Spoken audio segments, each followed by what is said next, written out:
What's up guys, Dubbzworth here, and welcome back to another gameplay commentary. This is going to be the first video in a new series I'm trying called Dubbzworth Just Saying.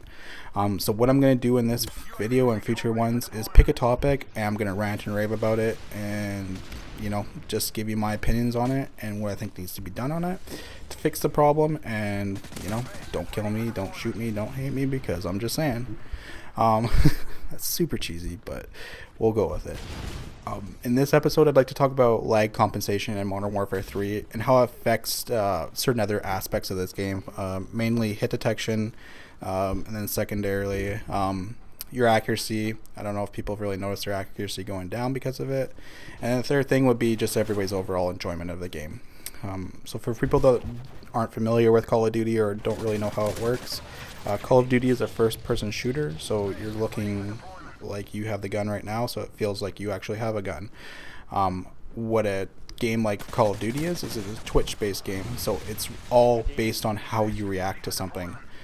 So think about something in real life. Could you imagine if you saw something but that wasn't actually there, or was at a different point in time? It would kind of put you off. You wouldn't be seeing things, or you think you're seeing things. So what happens in a game like this is you'll wind up picking a game type. So in this game I've picked free-for-all, for example. I've joined the lobby. The lobby has decided who has the best internet connection, or who is able to connect to the server the best, and that's determined on internet connection, or if they're just really close to the server. Whoever can basically host everybody else in that will become the host of the lobby. Now, to make it fair for everybody, they want to have some kind of lag compensation, so that this person that is the host of the lobby isn't going to have the most beast connection and just be able to just run flat right over everybody. And in every game it's kind of been different. Earlier first person shooters and even third person shooters didn't have a lot of compensation for lag. And they've really kind of toned it up. Every game kind of determines how they're going to kind of make it fair for everybody. What Modern Warfare 3 did was they completely threw out the old model and they made a new one, which in theory really makes sense, but in reality doesn't always happen.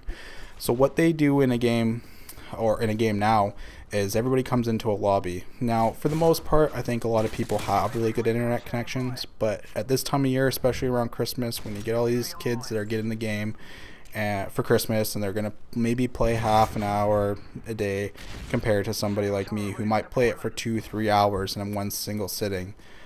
You'll always get somebody who has a really crappy internet connection, and then you might have somebody or everybody else in the lobby having a really good internet connection. Now what it's doing for that is taking the top and the bottom and kind of making a middle ground for everybody to play at, which is really great for the person who's got the crappiest internet connection, but for whoever's got the best internet connection and everybody in between, it really doesn't make a lot of sense.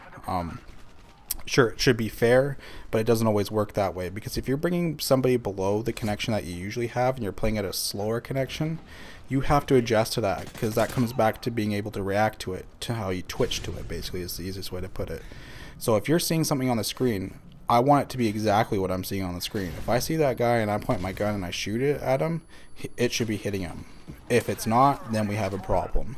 And what happens there is that's what happens when your hit detection's off. So basically, if you're lagging or that person's lagging, so they're behind you at a certain point, you're either going to be shooting directly at them or not really at them. And that's going to happen more frequently than not, because you have to think of this whole map as a grid. And if you're pointing your gun like I am right now at that person, if that person's not in that exact grid box that you're shooting or your bullet is going to, then you're not going to have any kind of hit marker on it or kind of get that kill. And that's going to really ruin your game, because if you think you're really good at being accurate and pointing a gun at somebody, which I feel that 9 times out of 10 I'm pretty accurate in this game, and now you're going down to a situation where you're not getting that hit, well, that really sucks. That really just kind of ruins the game for you a little bit. So a lot of people have differing opinions on it. Last night there was a podcast where they had Wings of Redemption and Woody's Gamertag do a weekly, or whenever they have time, series where they'll talk about normal topics. But they were talking last night about lag compensation. There's a perfect example of it. I was right on that guy and I didn't kill him. But they were talking about lag compensation and hit detection in this game, and how it kind of makes the game unplayable for some people. And I agree. Wings of Redemption usually doesn't have topics that I agree with or opinions that I agree with, but in this one he did, you know, and it was just saying that sometimes you'll play this game and you'll connect to a good host and he'll have a good connection, everybody else in the lobby has a good connection, and you'll be fine. But 9 times out of 10, otherwise from that, you know, you'll get into a lobby and somebody could have a really crappy connection. And I'm sure you can see there's one guy in this lobby that has a poorer connection than I do. And he's really dragging everybody down, and he's getting kills that he really shouldn't be having because you're lagging behind him now.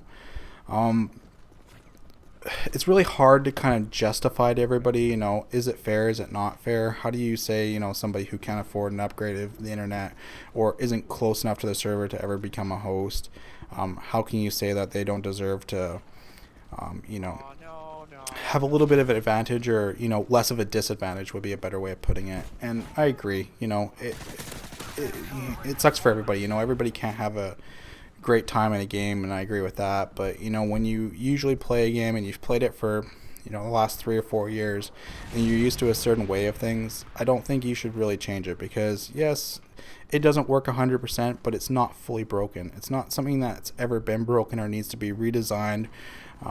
You know, the wheel doesn't need to be redesigned. It's round, it rolls, it works well. It still picks up nails and you'll get flat tires, and, you know, but you know what? That's just the facts of life. And I kind of feel like that's the same thing with lag compensation. It's just like, it didn't need to be fixed. I understand why they did it, just to give people an advantage or make more people into the game, but in reality, it's just not something that needed to be fixed right now. Now, can it always use improvements? Yes. Did everybody make improvements on a game from game to game? Obviously, you know. Every developer has different motives when they come out to design a game. They have different things and strategies that they want to try out with a game. Was this a good, you know, kind of strategy? In theory, yes. You know, I'm sure a lot of people were really excited about it because, you know, there are people out there that have ridiculous internet connections and are willing to spend, you know, hundreds of dollars just to connect to the internet so they can play and have an advantage over somebody. And that's not always fair. But again, you know what? If that person wants to spend $120 a month and I want to spend $30 to $40 a month, who am I to say that I should be at a disadvantage or he shouldn't be at an advantage? But again, we're all talking in fairness and what, you know, is the best thing at heart for everybody. As far as people's enjoyment in this game, everybody's kind of 50-50 on this. Like I said, you know, you have your good days, you have your bad days, but it seems like in Modern Warfare 3, you're having a lot more bad days. But there's one thing that everybody needs to remember. This game's going to be the mainstay for a long time. I mean, we've got until middle of November until the next Call of Duty is rumored to come out.